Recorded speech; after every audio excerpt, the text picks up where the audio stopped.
Sir, Bharat పాక్ల నుండి 117 మంది ఇటు మోడీ అలాగే షహబాజ్ షరీఫ్లకు శాంతి చర్చలపై లేఖ రాయటం ఇప్పుడు సంచలనంగా మారింది. ఇక రెండు దేశాల మధ్య అలాంటి శాంతి చర్చలకు అసలు అవకాశం ఉందా? ఎస్ అండి, ఇప్పుడు భారత్ పాకిస్తాన్ల మధ్య శాంతి చర్చలు అనే ఒక అంశం అనేది ఇప్పుడు అంతర్జాతీయంగా చాలా చాలా ప్రాముఖ్యత గల అంశంగా మిగిలిపోయింది.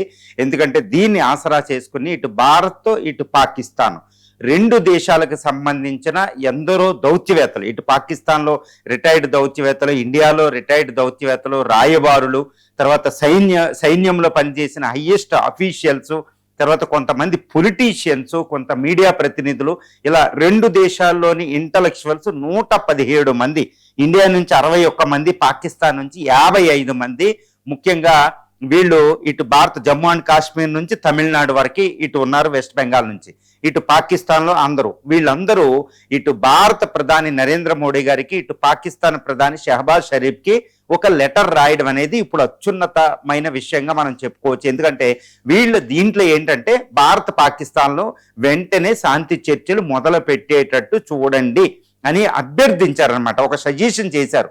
ఏంటి అంటే, ఎందుకంటే ఇండియా పాకిస్తాన్ తప్పనిసరిగా శాంతి చర్చలకు వెళ్ళాలి, లేదా యుద్ధం అనేది ఒక అనివార్యంగా కనిపిస్తుంది, కాబట్టి శాంతి చర్చలు ఉండాలి అని ఇప్పుడు భారత ప్రభుత్వానికి విన్నవించడం జరిగింది, పాకిస్తాన్ ప్రభుత్వానికి విన్నవించడం జరిగింది. పాకిస్తాన్ ఆల్రెడీ మేము ఎప్పుడైనా డిస్కషన్స్కి రెడీ అని చెప్తుంది. ఇండియా ఏం చెప్తుందంటే, భారత ప్రధాని పహల్గాం ఈ ఏప్రిల్ 22 పహల్గాం దాడి 2025 తర్వాత అయితే ఇక శాంతి చర్చలు జరగవు. ఎందుకంటే పాకిస్తాన్ టెర్రరిజాన్ని పూర్తిగా ఆపేస్తేనే, లేదా క్రెడిబుల్ స్టెప్స్ తీసుకుంటేనే సింధు నది జలాలు ఇచ్చి మేము డిస్కషన్ చేస్తాం అంటూ ఇండియా పట్టుబట్టుకుని కూర్చుంది. ఆల్మోస్ట్ 2008 నుంచి ఇండియా కూడా ఎటువంటి, అంటే ముంబై మేహం తర్వాత, ముంబై టెర్రర్ దాడి తర్వాత, కసాబ్ దాడి తర్వాత ఎట్టి పరిస్థితుల్లో పీసీ డిస్కషన్స్ లేకుండా ఆపేసాం భారత ప్రభుత్వం. ఇప్పుడు అంటే గత 20 సంవత్సరాలు, అంటే 18 సంవత్సరాలుగా పీసీ డిస్కషన్స్ లేవు, ఇండియా ఒప్పుకోవడం లేదు. ఇది అనమాట, ఇది ప్రస్తుతం అక్కడ రెండు దేశాల మధ్య స్థితి. గత సంవత్సరంలోనే 5వ యుద్ధం చేయడం జరిగింది. 37 సంవత్సరాలుగా war on terrorism India Jammu and కాశ్మీర్లో చేస్తూనే ఉంది. ఇది ప్రస్తుత పరిస్థితి. కాకపోతే ఎందుకు మేధావులు ఇది చేశారు అంటే, రెండు దేశాల మధ్య శాంతి చర్చలు జరగాల్సిందే అంటూ వాళ్ళు మాట్లాడుతున్నారు, లేదా యుద్ధం అనివార్యం. ఇప్పుడు భారత్ పాకిస్తాన్ల మధ్య 6వ యుద్ధం అనివార్యంగా కనిపిస్తుంది. అందుకే మేధావులు బయటకు వచ్చి మాట్లాడడం జరుగుతుందన్నమాట రెండు దేశాల నుంచి. ఇది జెన్యూన్ అంటే మేధావులు చాలా జెన్యూన్గానే మాట్లాడుతున్నారు. ఈవెన్ రీసెంట్గా ఆర్ఎస్ఎస్ జనరల్ సెక్రటరీ దత్తాత్రేయ హొసబాలే కూడా ఈ శాంతి చర్చల అవసరం అన్నట్టు మాట్లాడడం. తర్వాత ఎన్ఎన్ నరవాణే కూడా, అంటే ఇండియా సీరియస్గా పనిచేసిన నరవాణే కూడా దానికి సపోర్ట్ చేయడం జరిగింది. పీపుల్ టు పీపుల్ కాంటాక్ట్స్ అయినా మినిమం ఉండాలి అని చెప్పడం జరిగింది. రీసెంట్గా కొలంబాలో అంటే అన్అఫీషియల్ డిస్కషన్ జరిగినాయి. దాన్ని ట్రాక్ టు డిప్లొమసీ అంటారు. అనధికారిక చర్చలు కూడా భారత పాకిస్తాన్ మేధావుల మధ్య జరగడం జరిగింది. అది భారత ప్రభుత్వం ఇది మాకు ఎటువంటి సంబంధం లేదని తిరస్కరించడం కూడా విక్రమ్ మిశ్రీ గారు చేశారు, విక్టోరియా సీషెల్స్ నుంచి. ఇది అంతా మనం చూస్తున్నాం. మరి భారత పాకిస్తాన్ల మధ్య ఈ శాంతి చర్చలు అవసరమా అని నన్నే అడిగితే, if anyone asked me this question, what would be my response కూడా నాకు కూడా ఇంపార్టెంట్ అండి. ఎందుకంటే ప్రస్తుతం భారత పాకిస్తాన్ల మధ్య సిచ్యువేషన్ ఎలా అయినా ఉండనివ్వండి, కానీ భారత పాకిస్తాన్ల మధ్య తప్పనిసరిగా శాంతి చర్చలు అనివార్యం. ఇట్ ఈస్ ఇన్నోవేటబుల్ అండి, అన్అవాయిడబుల్ టాస్క్ అనమాట భారత ప్రభుత్వం ఇటు పాకిస్తాన్ ప్రభుత్వాల మధ్య. ఎందుకంటే ఇటు భారతదేశం ఇటు పాకిస్తాను ప్రజల సంక్షేమాన్ని దృష్ట్యా, యుద్ధ నివారణ దృష్ట్యా చూస్తే శాంతి చర్చలు అవసరం. పైగా చెప్పాలంటే 10 కారణాలు ఉన్నాయి. ఎందుకంటే శాంతి చర్చలు ఎందుకు జరపాలి అని చెప్పడానికి 10 కారణాలు మనకు కనిపిస్తున్నాయి అనమాట. నెంబర్ 1 ఏంటంటే అణుయుద్ధ నివారణ. 160 అణువస్త్రాలతో ఇటు పాకిస్తాన్ వాటిని ప్రయోగించే న్యూక్లియర్ ట్రైడ్తో పాకిస్తాన్ ఉంటే, ఇండియా కూడా 190 అణ్వస్త్రాలతో అంటే అణ్వస్త్రాలను వేయడానికి కావాల్సిన న్యూక్లియర్ ట్రైడ్ ఇది సంసిద్ధంగా ఉంది. ఈ అణుయుద్ధమే జరిగితే భారత్ పాకిస్తాన్ల మధ్య వెంటనే 50 కోట్ల మంది చనిపోవడమే కాదు, జమ్మూ అండ్ కాశ్మీరు, తర్వాత రాజస్థాన్, గుజరాత్, అటు సింధు, పంజాబ్ ప్రావిన్స్లోనే ఎక్కువ అణుయుద్ధం జరిగిద్ది అనమాట. ఎక్కువ దూరం వేయలేరు, ఎందుకంటే ఎయిర్ డిఫెన్స్ సిస్టమ్లు ఉంటాయి. ఇది జరగగానే 50 కోట్ల మంది ఇండియా పాకిస్తాన్ మధ్య అక్కడ అణుయుద్ధంలో చనిపోతారు. ప్రపంచంలో 6 నెలల్లో న్యూక్లియర్ వింటర్ వల్ల న్యూక్లియర్ వింటర్ వల్ల 500 కోట్ల మంది చనిపోతారు. భారత్ పాకిస్తాన్లు మధ్యే కాకుండా ప్రపంచ మానవాళి సంక్షేమానికి, కళ్యాణానికి, అణుయుద్ధం నివారించడానికి ఈ యొక్క భారత్ పాకిస్తాన్ చర్చించుకోవాల్సిన అవసరం ఎంతైనా ఉంది. ఎందుకంటే మొన్న ఆపరేషన్ సింధు టైంలో అది అణుయుద్ధంగా మారితే ఒక్కసారి ఊహకు అందదు ఆ డిస్ట్రక్షన్. ఎంత భయపడాలంటే ఇంత 4.5 బిలియన్ ఇయర్స్ పాటు ఈ భూమి ఈ యొక్క జీవరాశిని, జీవుల్ని తయారు చేస్తే దీన్ని ఒక్క క్షణంలో ఈ భూమి అనేది మార్స్, అంగారక గ్రహంలా మారిపోతుందండి అణుయుద్ధం జరిగితే. మరి ఈ యుద్ధ నివారణ వద్దా మనకి? ఎవరైనా కోరుకుంటారు యుద్ధం జరగాలని. ఇది అణుయుద్ధం, మామూలు యుద్ధం కాదు. ఏదో యుద్ధం జరిగితే బాగుంది, యుద్ధం న్యూస్లు బాగున్నాయి, అది కాదండి. అణుయుద్ధం. ఈ భూమి అంగారక గ్రహంగా మారిపోద్ది భారత పాకిస్తాన్ మధ్య అణుయుద్ధం జరిగితే. కాబట్టి శాంతి చర్చలు వాళ్ళు అడగడం తప్పుందా? అది చాలా ఇంపార్టెంట్. తర్వాత ట్రేడ్, అభివృద్ధి. ఇప్పుడు భారత పాకిస్తాన్, సౌత్ ఏషియాలో కూడా భారత పాకిస్తాన్ మధ్య అసలు ట్రేడే జరగదు, జీరో. అభివృద్ధి అనేది ఉండదు. ఎంతో నిధులన్నీ మిలిటరీకి స్పెండ్ చేయడమే. మనం కూడా ఇప్పుడు జమ్మూ అండ్ కాశ్మీరు ఈ యొక్క పాకిస్తాన్ బౌండరీ వెంబడే 5 లక్షల మంది సైన్యం ఉన్నారు. వాళ్ళకి ఎంత అవుతుందండి? సియాచిన్ గ్లేషియర్లో రోజుకి ఆల్మోస్ట్ మనం 1000 కోట్ల చొప్పున ఖర్చు పెడుతూ ఉంటాం. పాకిస్తాన్ 500 కోట్ల చొప్పున ఖర్చు పెడుతూ ఉంటుంది. ఎంతండి? స్కూల్స్ లేవు, ఏమీ లేవు. కాబట్టి ఈ యొక్క అభివృద్ధి, ట్రేడ్, రెండు దేశాల మధ్య ట్రేడ్ ఒకసారి ఆలోచిస్తే ఎంత ఉంటుందండి? ఆల్మోస్ట్ 1.6 బిలియన్ పాపులేషన్ వస్తారు. ఒక్కసారి ఊహించండి ఎంత అద్భుతం జరిగిపోతుందో రెండు దేశాల మధ్య శాంతి ఉంటే. అదొకటి. తర్వాత south Asia connectivity. Even south Asia కూడా అభివృద్ధి ఆగిపోయింది. ఇంటర్నల్గా మనం బయట ఇటు జపాన్తో, అమెరికాతో ట్రేడ్ అంటాం. కానీ మన పక్క దేశాలు 2 బిలియన్ పాపులేషన్ ఉంది సౌత్ ఏషియాలో. అదే అఖండ భారత హిమాలయాల కింద, లేకపోతే భారత ఉపఖండం అని చెప్పొచ్చు అనమాట. మరి వీళ్ళ మధ్య ట్రేడ్ లేదు. కేవలం 5% ట్రేడ్ కూడా ఇంటర్నల్గా జరుగుతులేదు. ఇది ఎంతటి దారుణం అంటే highly under developed trade reason అని చెప్పొచ్చు అనమాట. మరి ఇది భారత పాకిస్తాన్ తగవ వల్ల ఇది జరుగుతుంది. కాబట్టి ఈ సార్క్ లాంటి కొంచెం సౌత్ ఏషియా అభివృద్ధి పదంలోకి వెళ్ళాలి అంటే ఇది తప్పనిసరి. భారత పాకిస్తాన్ మధ్య శాంతి చర్చలు, శాంతి అత్యవసరం. ఇక 4వది ఏంటంటే సూపర్ పవర్ పాలిటిక్స్. భారత పాకిస్తాన్ మధ్య తగవులు ఉండడం వల్లే, ఒకరికొకరు పడగపోవడం వల్లే ఇటు చైనా, ఇటు అమెరికాలు ఒకళ్ళ తర్వాత ఒకళ్ళు ఫుట్బాల్ ఆడుకుంటున్నారు. ఈ పాకిస్తాన్ ద్వారా ఇండియాని కంట్రోల్ చేయాలని వాళ్ళు ఇక్కడ జోక్యం. దారుణమైన పరిస్థితి అనమాట. మరి భారత పాకిస్తాన్ మధ్య కనీసం శాంతి అనేది, తగవులు, యుద్ధాలు లేకుండా కనీసం మినిమం శాంతి, రెస్పెక్ట్ అనేది ఉన్న ఈ చైనా, అమెరికాల యొక్క రాజకీయాలు, సూపర్ పవర్ పాలిటిక్స్ ఇక్కడ ఉండవు. అది భారతదేశానికి చాలా అత్యవసరం అని చెప్తాను. తర్వాత ఇండియా ఫోకస్ ఆన్ చైనా. ఎందుకంటే ఈ పాకిస్తాన్ ఉండడం వల్ల మనం చైనా మీద, అటు అమెరికా మీద ఫోకస్ చేసి గ్లోబల్ అవుట్లుక్ లేదు, సూపర్ పవర్గా మనం ఆలోచించలేకపోతున్నాం. ఎంతసేపు పాకిస్తాన్ చూడండి. The great Narendra Modi global leader. ఆయన అధికారంలోకి రాకముందు, అధికారంలోకి వచ్చిన తర్వాత ఎంతసేపు పాకిస్తాన్ ఎన్నిసార్లు అని ఉంటాడండి ఆయన. ఎన్నిసార్లు సర్జికల్ స్ట్రైక్ ఇవన్నీ చేయాలి, ఎంత ఎనర్జీ వేస్ట్. మన India the great highest potential energy China మీద, అమెరికా మీద పెట్టకుండా పాకిస్తాన్ మీద పెడుతున్నాం. ఇది చాలా తప్పు. మనం కూడా ఈ ట్రాప్, పాకిస్తాన్ అనే ఒక ట్రాప్లో మనం ఇరుక్కుపోయడం వల్ల సూపర్ పవర్ అవలైపోయాం. కాబట్టి ఈ పాక్ ట్రాప్లోంచి బయట పడాలి అంటే దాంతో శత్రుత్వం ఉండకూడదు. శత్రువు చిన్న పెద్ద ఏది అనేది కాదండి, శత్రుత్వమే ఉండకూడదు.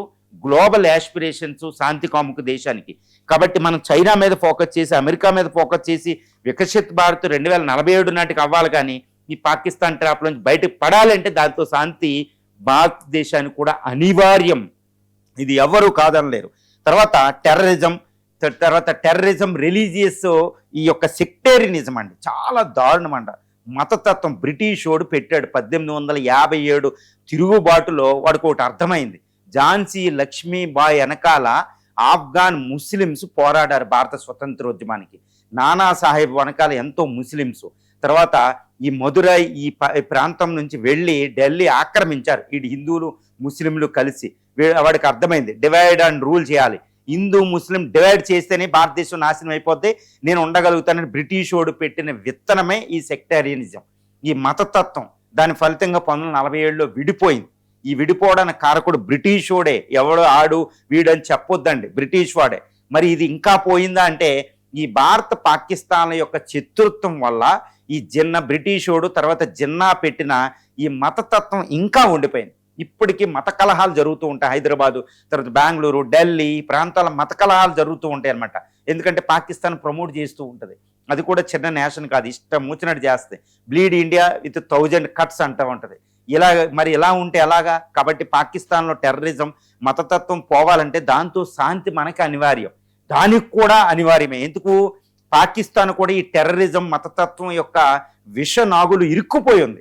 అది బయట పడాలన్నా, ఇంకా దానికి అస్తిత్వం ఉండాలి అన్నా భారతదేశంతో శాంతి అవసరం. అప్పుడే అక్కడ రెచ్చగొట్టే టెర్రరిస్టులు రారనమాట, లేకపోతే చాలా ప్రమాదంలో పడిపోతుంది. ఎంతటి డేంజర్లో ఉండాలంటే అంత డేంజర్లో ఉన్న బ్రిటిష్ వాడు వెళ్ళిన వాడు పెట్టిన విషయం అలాగే ఉంది. ఏది విసిఎస్ సర్కిల్ లాగా వెనూమస్ సెక్టేరియనిజం, ఇట్స్ వెనూమస్ దిస్ టెర్రరిజం అనేది అలాగే ఉండిపోయింది. వాటి నివారణకి శాంతి చర్చలు అనివార్యం.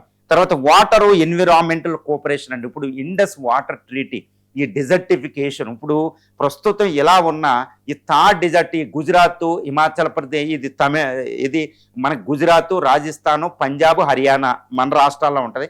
పంజాబ్ సింధులో థార్ ఎడారి ఉంటుంది. ఈ థార్ ఎడారి ఢిల్లీ దాకా విస్తరిస్తే 2060 నాటికి. మరి దీన్ని ఎలా ఆపాలి? ఈ ఇండస్ వాటర్ ట్రీటీ మంచు కరుగుతుంది, గ్లోబల్ వార్మింగ్ ఉంది. దీన్ని అరికట్టాలంటే రెండు దేశాల కోఆపరేషన్ అనేది చాలా ఇంపార్టెంట్.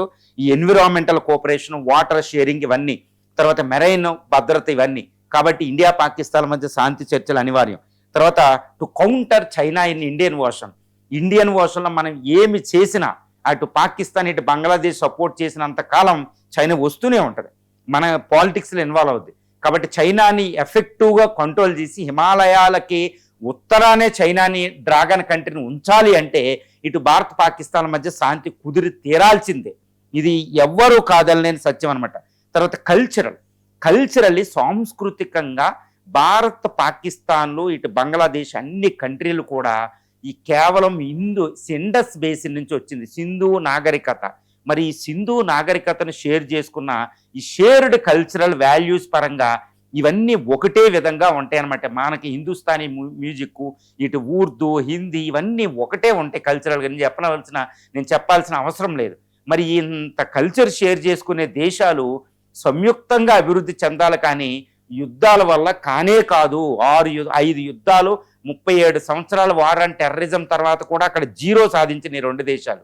కాబట్టి శాంతి చర్చలు మాత్రమే అనివార్యం అవుతుంది, వేరేది కుదరదు. తర్వాత ఇప్పుడు జనరేషన్ ఎలా ఉందో తెలుసా అండి? భారత్ పాకిస్తాన్లో నవ్వుతున్నారు. ఈ కొత్త ఆల్ఫా జంజీ ముఖ్యంగా పాకిస్తాన్లో ఈ భారత్ పాకిస్తాన్ తగవ చూస్తే నవ్వు వస్తుంది. అరే ఇంత హైలీ మోడర్నైజ్డ్ వెస్టర్న్ కంట్రీస్ ఇలా అభివృద్ధి చెందిపోయి ఉంటే ఇంకా ఇవి ఎప్పుడో పట్టుకున్న చిన్న చిన్న పగలు ప్రతీకాలు చూడండి.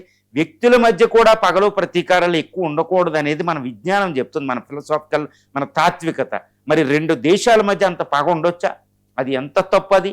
కాబట్టి జెన్ ఆల్ఫా వర్గాలు ఈ యొక్క యూత్ నెక్స్ట్ జనరేషన్స్ అనమాట, వాళ్ళు నవ్వుతున్నారన్నమాట. ఇది ముఖ్యంగా పాకిస్తాన్లో వాళ్ళ యొక్క ఎనిమిటీ అనమాట. కాబట్టి వాళ్ళ ఆస్పిరేషన్స్ కూడా అదే, శాంతి ఉండాలని. సో ఈ విధంగా అందరూ ఒకటి అడుగుతారు మరి ఇక్కడ, మరి అంత మూర్ఖత్వంగా ఓకే ఇండియా కెన్ మెండ్ అండి. ఇండియా ఎప్పుడూ రెడీయే, ఎప్పుడు పీస్ డిస్కషన్ ఇప్పుడు వద్దన్నా ఇండియా ఎప్పుడూ రెడీగానే ఉంటుంది. శాంతి చర్చలు అక్కడ ఇరాన్, అమెరికాలో ఎక్కడైనా శాంతి చర్చలు చర్చించుకోండి అనే చెప్పింది. కానీ పాకిస్తాన్ ఒక దుష్ట దేశం. పాకిస్తాన్ యొక్క terror, mother of all terrorism ఉంటుంది. వాళ్ళు మారరు. పొలిటీషియన్స్ కూడా ఇండియాతో ఉన్న ఎనిమిటీ వల్లే వాళ్ళు సర్వైవ్ అవుతారు. ఆర్మీకి ప్రతి నిధులు వచ్చేది ఇండియాతో ఎనిమిటీ చూపించడం వల్ల, జమ్మూ అండ్ కాశ్మీర్ ప్రాబ్లం చూపించడం వల్ల. మరి ఇలాంటప్పుడు వాళ్ళు ఎలా మారతారు? వాళ్ళ జీవితాలు, వాళ్ళ పదవులు, వాళ్ళ యొక్క డబ్బు అన్నీ కూడా ఈ ఇండియాతో ఒక పగతోనే ఉన్నాయి. కాబట్టి వాళ్ళు మారరు కదా. మరి ఎలా అంటే ఒక్కటేనండి, ఇక్కడ మారాలి, నయానో భయానో మారాలి. ఇండియా పీస్ డిస్కషన్స్కి వెళ్తే పాకిస్తాన్ అక్కడ చర్చిస్తూ ఉంటే ఇప్పుడు అంతర్జాతీయ సమాజం అక్కడ చూస్తుంది. దానివల్ల పాకిస్తాన్ మీద ప్రెజర్ పెట్టవచ్చు. ఇప్పుడు ఎలా ఉంది? పాకిస్తాన్ మేము డిస్కషన్కి రెడీ, వాళ్ళు బాంబులు వేస్తూనే ఉంటారు, టెర్రరిస్ట్ అని పంపుతూనే ఉంటారు. భారతదేశం మేము శాంతి చర్చలు, అది ఆపితేనే శాంతి చర్చలు, వాళ్ళు ఆపే పరిస్థితిలో లేరు. కాబట్టి ఇండియా శాంతి చర్చలు మొదలుపెట్టి పాకిస్తాన్ మీద ప్రెజర్ తీస్తేనే పాకిస్తాన్ యొక్క గుట్టు మనం బయట పెట్టవచ్చు అనమాట ఏది ప్రపంచానికి. అది చాలా ఇంపార్టెంట్. ఇక్కడ స్ట్రాటజికల్లీ పాకిస్తాన్ దీన్ని ఆల్రెడీ అంతర్జాతీయం చేసేసింది. జమ్మూ అండ్ కాశ్మీర్ ఇష్యూని ఇదంతా అంతర్జాతీయం చేసేసింది. కాబట్టి అంతర్జాతీయ ప్రెజర్ ఇప్పుడు ఇండియా మీద ఉంది పాకిస్తాన్ కంటే. ఎందుకంటే ఇండియా వెళ్ళాలి ముందు. ఇండియా డిస్కషన్స్ మొదలు పెడితే పాకిస్తాన్ ఏం చేయడానికి ఉండదు అనమాట. కాబట్టి మనం దూరంగా ఉండకూడదు. అది పాకిస్తాన్ మనం ఎడ్జ్ ఇవ్వకూడదు. తర్వాత ఈ విధంగా ఇప్పుడు ఇదొకటి. తర్వాత మరి ఇంత దుష్ట దేశాన్ని అసలు కాశ్మీర్ సమస్య ప్రాబ్లం సాల్వ్ అవుద్దా లేదంటే గుర్తుపెట్టుకోవాలి, 1947 నుండి నెహ్రూ తర్వాత మన లాల్ బహదూర్ శాస్త్రి, అటు భుట్టో నుంచి, అటు నవాజ్ షరీఫ్ నుంచి, అటు తర్వాత భారతదేశంలో పివి నరసింహరావు, ఈవెన్ మోడీ గారు కూడా 2015లో అక్కడ విజిట్ చేశారు. 1999లో అయితే వాజ్పేయి ఎంత స్టెప్ వేశారో లాహోర్ వెళ్ళి మనం చూసొచ్చు. అక్కడ నవాజ్ షరీఫ్ కూడా చాలా జెన్యున్గా ప్రయత్నం చేశారు. ముషరఫ్ వాళ్ళు ఓడిపోయారు ఇద్దరు. వాజ్పేయి ఏది షరీఫ్ ఓడిపోయింది, నవాజ్ షరీఫ్ ముషరఫ్ కుయుక్త్ వాళ్ళ ఆర్మీ వల్ల. ఇప్పుడు అసీం మున్నూర్ ఉన్నాడు, ఇంకా డేంజరస్ పర్సన్. ఆయన పక్కన పెట్టాలి అంటే భారత శాంతి చర్చలకు వెళ్లాల్సిందే. రెండోది ఏంటంటే మరి ఎల్ఓసిని ఇంటర్నేషనల్ బౌండరీకి ఎందుకు మార్చకూడదు, ఇది బిగ్గెస్ట్ క్వశ్చన్. 1972లో అదే జరిగింది. ఎందుకంటే 80 సంవత్సరాల నుంచి రెండు దేశాలు పోరాడుకుంటున్నాయి. రెండిట్లకి అణ్వాయుధాలు ఉన్నాయి, రెండిట్లకి మోడర్న్, మనకు 3వ అతిపెద్ద ఆర్మీ, వాళ్ళకి 12వ అతిపెద్ద ఆర్మీ. ఇద్దరు ఫైట్ చేసుకుంటే వాళ్ళ పీఓకేని మనం తీసుకోలేకపోయాం, మన జమ్మూ అండ్ కాశ్మీర్ వాళ్ళు తీసుకోలేకపోయారు. ఇంకా ఎప్పుడైనా తీసుకునే అవకాశం ఉందా, మరి ఇది బిగ్ క్వశ్చన్, ఎవరో చెప్పాలి. కాబట్టి ఎక్కడున్న వాళ్ళు అక్కడే దాన్ని ఇంటర్నేషనల్ బౌండరీ చేసేస్తే దానికి ఒక బిగ్గెస్ట్ సొల్యూషన్. తర్వాత ఇంకెప్పుడు నాన్ న్యూక్లియర్ అగ్రెషన్ అనేది ఒక డీల్ చేసుకోవాలి. ఎందుకంటే 1999 నుంచి రెండు దేశాలు రియాక్టర్లు, అణ్వస్త్ర టెక్నాలజీని ఇద్దరు ఎవరెవరు ఎక్కడ ప్లేస్లోని అటాక్ చేసుకోకూడదని ముందు షేర్ చేసుకుంటారు ప్రతి January 1st. మరి ఆ ఒప్పందం ఉన్నప్పుడు ఈ ఒప్పందం ఎందుకు జరగదు? తర్వాత బౌండరీ ప్రాబ్లమ్ సాల్వ్ చేసుకోవాలి, అవుట్ సైడర్స్ని ఇన్వాల్వ్ చేయకూడదు. ఇదంతా బయలేటరల్ జరగాలి ఇండియా చెప్పినట్టు. ఇలా చేయగలిగితే శాశ్వత పరిష్కారం మనకు వస్తుంది. పాకిస్తాన్లో ప్రజాస్వామ్యం ఉంటుంది, ఇండియా ప్రపంచం మీద దృష్టి పెట్టవచ్చు, శాంతి ఉంటుంది, అణ్వస్త్రాల భయం ఇక్కడ ఉండదు, టెర్రరిజం, మతతత్వం సౌత్ ఏషియా నుంచి వెళ్ళిపోతే ఇండియా అనేది సూపర్ పవర్ అయిపోతుందని. India is going to become super power. దానికి ఇంత ఎనిమిటీ మనకు ఉండకూడదు. ఈ ఎనిమిటీ ఉండడం వల్ల పాకిస్తాన్ ద్వారా ఇటు చైనా, అమెరికాలు మనల్ని అణచడానికి ట్రై చేసినవి కూడా, అది మనం మర్చిపోకూడదు. కాబట్టి ఈ 117 మంది ఇటు పాకిస్తాన్ నుంచి ఇటు ఇండియా నుంచి శాంతి చర్చలకు రాసిన లెటర్ని ఎవరైనా సమర్థించి తీరాల్సిందే. ఇప్పుడు భారత ప్రభుత్వం కూడా దీన్ని పాజిటివ్గా కన్సిడర్ చేస్తున్నట్టు తెలుస్తుంది. ఈవెన్ ఆర్ఎస్ఎస్ కూడా సపోర్ట్ అనేది ఇప్పుడు మోడీ ప్రభుత్వానికి బలంగా కూడా ఉంది. కాబట్టి ఇప్పుడు ఈ వచ్చే 2029 ఎన్నికలకు కూడా ఇది ఒక మంచి అవకాశంగా మోడీ గారికి ఉండే అవకాశం ఉంది. ఎందుకంటే ఇటు వాజ్పేయి గారే ఆదర్శం అవ్వచ్చు ఎవరు మోడీ గారికి. సో అంతకుముందు భారత ప్రభుత్వం ఇటు పాకిస్తాన్ని ముప్పు తిప్పలు పెట్టాలంటే మనం శాంతి చర్చలకు వెళ్ళాలి. కాబట్టి భారత ప్రభుత్వం వ్యూహం చేంజ్ చేసుకుంటుంది. ఇలాంటి శాంతి చర్చల సమయంలో కూడా టెర్రరిస్ట్తో చాలా జాగ్రత్తగా ఉండాలి. భారతదేశం 6వ యుద్ధానికి రెడీ అవుతూనే శాంతి చర్చలకు వెళ్ళాలి. ఇది భారత ప్రభుత్వం మనం చెప్పవలసిన అవసరం కూడా లేదు.